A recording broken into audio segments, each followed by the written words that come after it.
Everything you were taught about the invention of writing, the neat timeline, the Sumerians in 3300 BC, the slow march from pictures to letters to ones and zeros, all of it may be built on a foundation that is, according to one researcher, fundamentally wrong. Not incomplete, not slightly off, wrong. Today, we are getting into the typology of writing systems, specifically what the established pyramid model gets right, what it gets catastrophically wrong, and why one researcher is arguing the whole thing should be a circle. By the end of this episode, you will understand the difference between iconographic and pictographic writing, why the pyramid metaphor breaks down, and what a circular model of writing typology actually means for how we think about human literacy. I am joined today by someone who has spent a great deal of time inside this research, and I want to start right at the heart of it. When we talk about a typology of writing systems, what are we actually talking about? So, typology in linguistics is essentially a classification system. It is a way of grouping writing systems by their structural characteristics, how they encode information, what unit of language each symbol represents. And for a long time, the dominant way of visualizing that classification has been a pyramid. Right, the pyramid. Walk me through it, because I think most people have a vague sense of it, but not the precise structure. So the pyramid, as the research describes it, has 3 layers. At the foundation, the bottom, the oldest, you have pictographic writing systems. These are systems where a single glyph is dedicated to a single word, one symbol, one meaning. The research notes that academic consensus places the origin of pictographic writing in Sumer, around 3300 BC. That is the conventional starting point for literacy. Sumer, 3300 BC. That is the date most of us learned in school. Exactly. And then in the middle layer of the pyramid, you have phonetic writing systems, the innovation where instead of a glyph representing a whole word, it represents a specific sound, a phoneme. That is the leap that allowed alphabets to shrink dramatically. The research points out that pictographic systems required thousands of glyphs, one per word, whereas phonetic systems reduced that to under 30. The modern English alphabet has only 26 letters. That is a staggering compression. Thousands down to 26. It really is. And then at the top of the pyramid, the most recent, the most compressed, you have binary writing systems, ones and zeros, Morse code, Braille, systems that technically operate with only 2 states.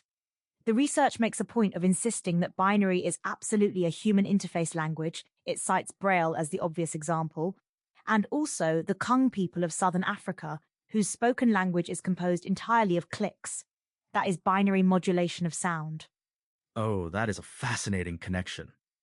The Kung click language as a kind of spoken binary. The research actually recommends the film The Gods Must Be Crazy for anyone who wants to hear that tradition.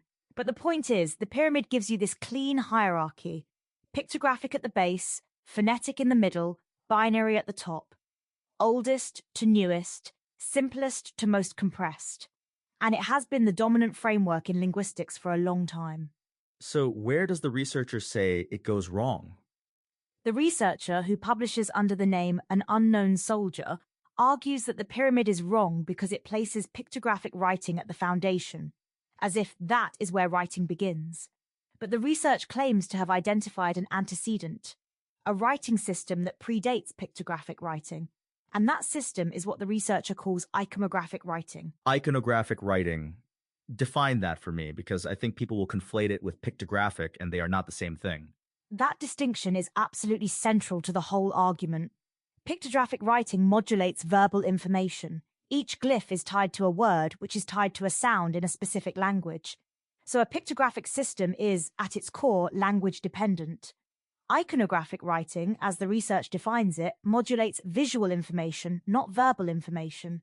The glyph communicates meaning directly to the eye without being tethered to any particular vernacular. So it crosses language barriers by design. Precisely. And the research offers a beautifully simple modern example to prove the point. Think of a no smoking sign. If English is your mother tongue, you look at it and you say no smoking. If Spanish is your mother tongue, you say no fumar. The glyph is identical, the meaning is identical, but the verbal output is completely different depending on who is reading it. That is iconographic writing in action. It is not tethered to a vernacular. And we are surrounded by it. That is the thing, isn't it? We use it constantly, and we do not even register it as a writing system. The research makes exactly that observation. It says, and I think this is one of the more arresting lines in the whole piece, look at your phone. If every app used the same icon, you would be lost. We are all more dependent on iconographic language than we are prepared to accept. The camera icon, the envelope, the shopping cart, none of those are words. They are visual information modulated directly to the eye. That is a genuinely humbling observation. We think of ourselves as this phonetic, alphabetic civilization, and then you look at your phone screen and realize you are navigating almost entirely through iconographic writing. And the research argues that was even more true in the archaic world, the researchers' term for the period before what we call ancient history. In the archaic world, the vernacular was far less homogeneous. Regional idioms were the norm. A common visual vocabulary was the only thing that could bridge those linguistic borders. So iconographic writing was not a primitive precursor to real writing. It was a sophisticated, globally functional information technology. Which is a complete inversion of how we normally think about it. We tend to assume that pictures came first because people were not sophisticated enough for letters yet. But the research is saying the opposite. Pictures came first because they were more powerful. That is a very clean way of putting it. And it is exactly the kind of paradigm shift the research is pushing for. The researcher is quite explicit. The word wrong appears in the pyramid illustration itself, modulated in all three writing systems as a kind of visual joke. The pyramid is wrong. That is the thesis. I love that. The medium is the message, quite literally. So if the pyramid is wrong, what replaces it? A circle. The research proposes that writing systems form a circle, not a hierarchy. And the logic of the circle is this. Iconographic writing inevitably lends itself to pictographic writing. Pictographic writing inevitably lends itself to phonetic writing. Phonetic writing inevitably lends itself to binary writing. And here is the part that closes the loop. Binary writing inevitably lends itself back to iconographic writing. Wait, binary leads back to iconographic? How does that work? Think about it in terms of what binary systems ultimately produce. Ones and zeros in sufficient combination generate images, pixels, icons.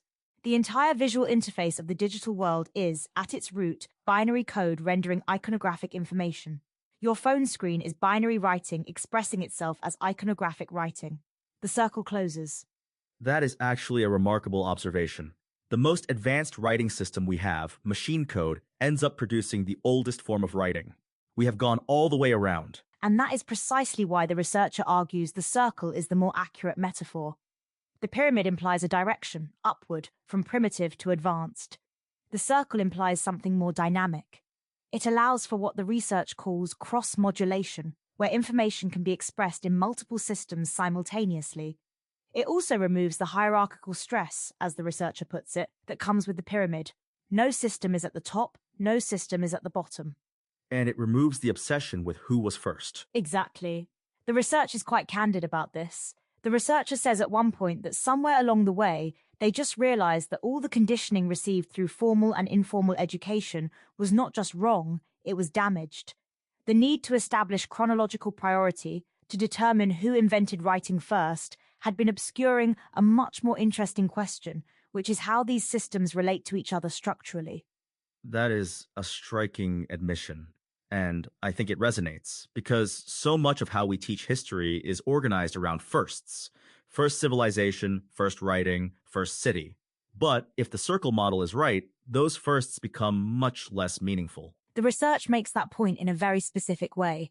It argues that the circle frees us to explore what it calls more dynamic paradigms of innovation, ones which permit, even anticipate, innovative thresholds being crossed nearly simultaneously in distant regions.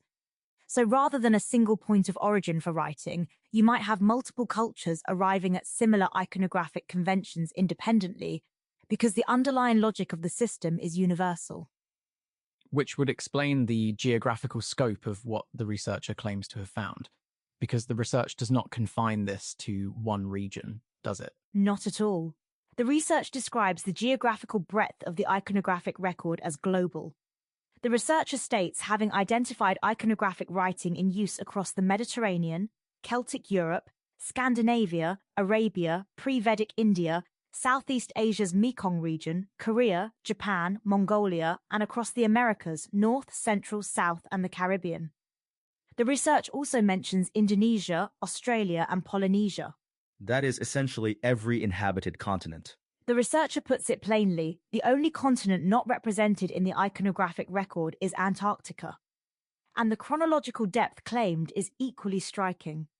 The research places the beginning of the iconographic record at 77,000 BC, following the Toba eruption in Indonesia. 77,000 BC. That is not just before Sumer. That is before anything we conventionally associate with organized human society.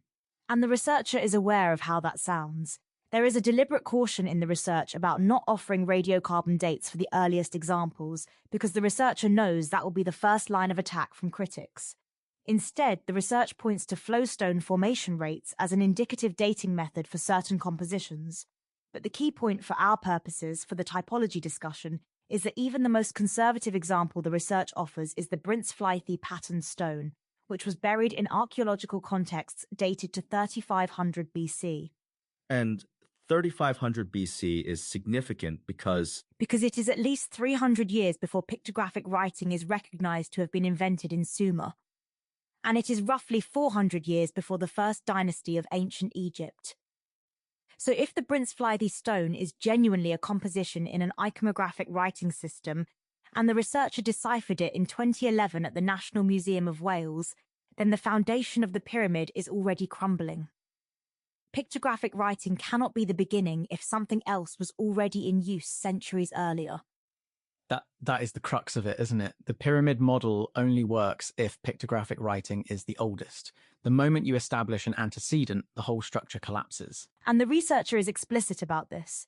The research describes pictographic writing not as the foundation of the innovation curve, but as a tertiary phase. Iconographic writing comes first. Pictographic writing is a development from it. The pyramid does not just need a new layer added at the bottom, the entire metaphor needs to be replaced. Let me push on the morphology here, because I think that is where it gets really interesting. How does iconographic writing become pictographic writing? What is the mechanism of that transition? The research traces this transition through Egyptian hieroglyphics specifically. The researcher argues that each Egyptian god, Horus, Sobek, Anubis, Thoth, and the others, is not a mythological invention but an iconographic composition depicting regional geology in anamorphic form. The head of each figure corresponds to the geological profile of a specific dominion. So the chimeric figures of Egyptian cosmogony, human bodies with animal heads, are not fantasy. They are iconographic writing being adapted into a pictographic system. So the animal head on a human body is carrying information about a specific territory. That is the claim. And the research describes this as the morphological interface between iconographic writing and pictographic writing. Egypt, in the researcher's framing, upgraded from iconographic to pictographic. The researcher uses the analogy of upgrading from conventional mail to Twitter. The surrounding regions of the Mediterranean continued using iconographic writing, which is why their records were not recognized as writing at all. They were mistaken for art. Which is a remarkable reframing of what we call Celtic art, Iberian art, all of that tradition. The research is quite direct about this. The central thesis is that Celtic art of Europe is in fact a writing system which predates the invention of pictographic writing systems. The beauty of the form obscured the conventional meaning lying within. What was once widely known to all has been relegated to art. The researcher puts it memorably. Our ancestors were brilliant enough to invent a writing system so elegant its fonts would be mistaken for art. That line really stays with you. A writing system so elegant it was mistaken for art. And there is something almost melancholy about that. All that information, sitting in museums, being appreciative aesthetically while the actual content goes unread. The research makes that point in relation to the Welsh specifically. The Brintzflythe patterned stone was discovered in 1926 and has been in plain sight for decades. The researcher argues that the persistent characterization of early Celtic peoples as illiterate barbarians, hunter-gatherers with little to contribute, is both presumptive and bigoted in the absence of evidence to the contrary. And the evidence, the research claims, has been sitting in the National Museum of Wales the whole time. That is a genuinely important point, because the narrative of who was literate and who was not has enormous consequences for how we understand entire peoples and their histories. And the circle paradigm is actually liberating in that respect. The pyramid implies a hierarchy of sophistication. binary at the top, pictographic at the bottom, and by extension, cultures that used pictographic or iconographic systems are lower on the ladder. The circle removes that hierarchy entirely. Every system on the circle is equally valid, equally sophisticated, just differently structured. I want to come back to something you said earlier about negative space, because the research mentions it, and I think it is easy to gloss over. The idea that in iconographic compositions, negative space also modulates information. Yes, and this is one of the more technically interesting aspects of the typology argument. The research notes that in iconographic writing, negative spaces in compositions are critically important. They also carry meaning, which is actually consistent with how binary systems work. In Morse code, the silence between tones is as meaningful as the tones themselves. In Braille, the absence of a raised dot is as meaningful as its presence. The research is suggesting that iconographic writing operates on a similar principle. What is not depicted is as significant as what is. So the circle is not just a metaphor for the relationship between systems, it is almost a description of how each system works internally. Presence and absence, signal and silence. That is a very elegant way of reading it, and I think it points to why the researcher is so insistent that binary is a human interface language. The research pushes back quite firmly against anyone who would dismiss binary as purely mechanical. The argument is that the modulation of information through two states, whether that is a click and a silence, a dot and a space, or a 1 and a 0, is a deeply human cognitive act. It is not a modern invention. It is a recurring structure in human communication. And if that is true, then the circle is not just describing the history of writing, it is describing something about how human cognition works. We keep returning to the same structural solutions. The research does not go quite that far explicitly, but the implication is there. And I think it is one of the reasons the circle paradigm is more intellectually satisfying than the pyramid. The pyramid tells a story of linear progress. The circle tells a story of recurring patterns, of systems that are in conversation with each other across time and geography. Let me ask you about the compositional rules the research describes, because I think they are important for understanding what iconographic writing actually is as a system, not just as a concept. The research outlines 3 rules of syntax. Rule 1, the composition had to look like the realm it documented.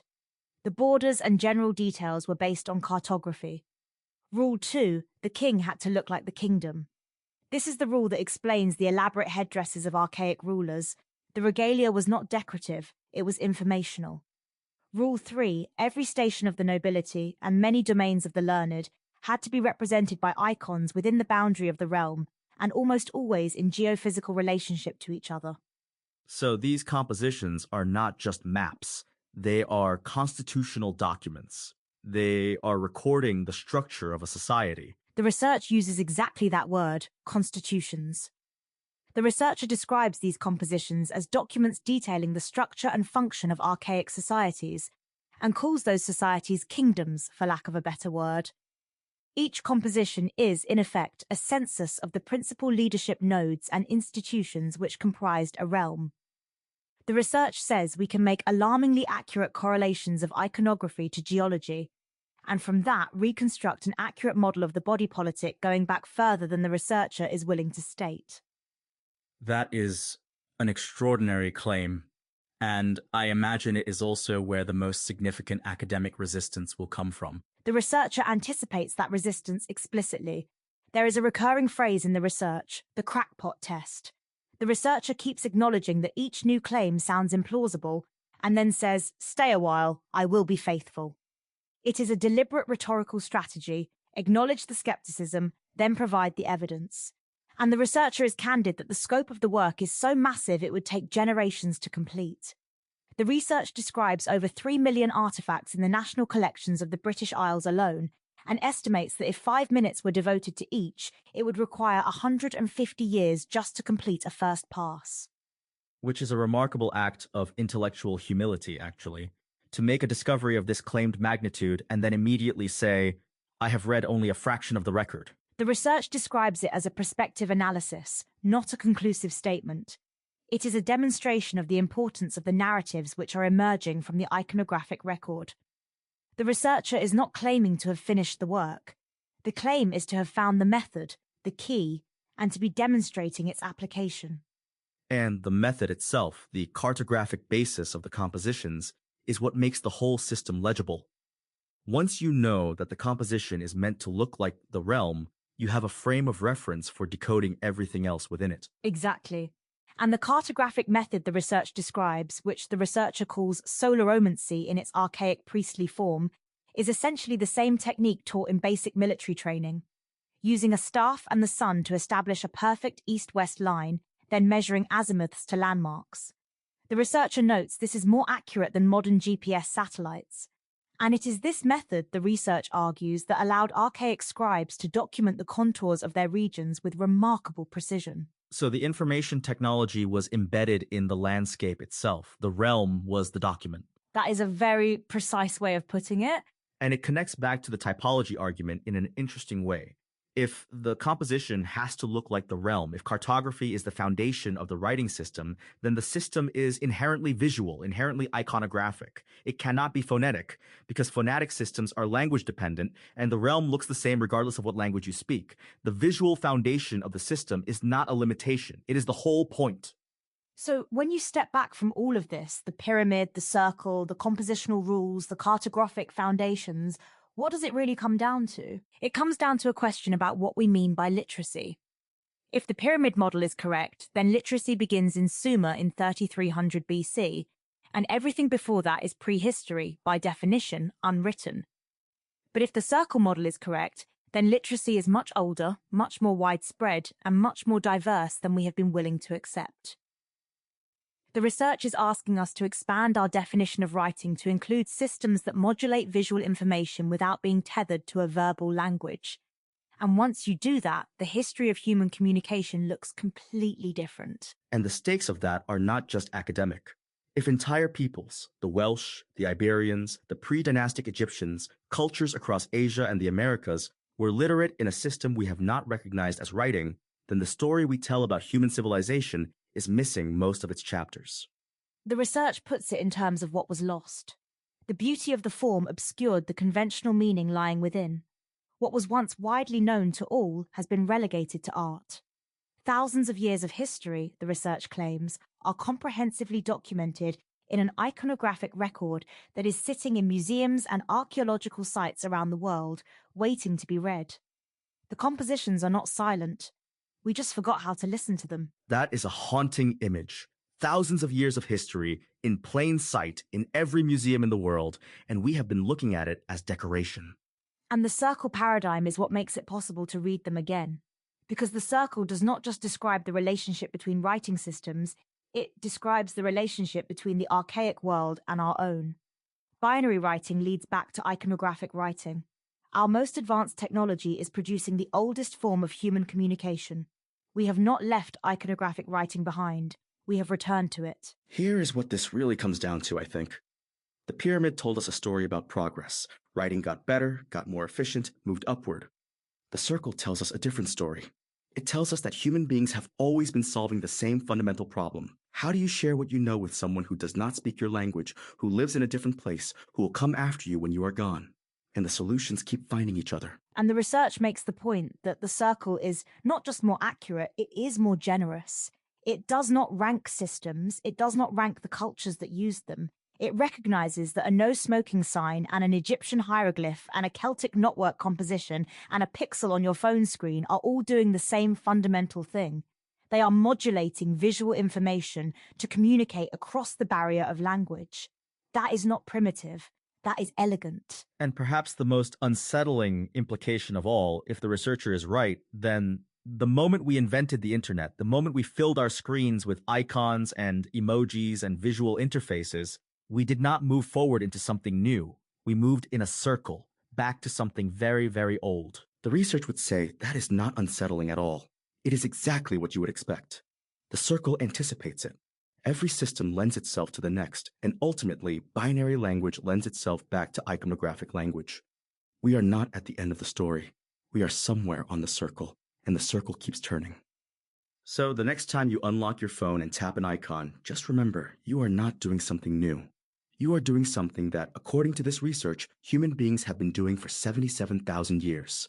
The pyramid was never the right shape. It was always a circle.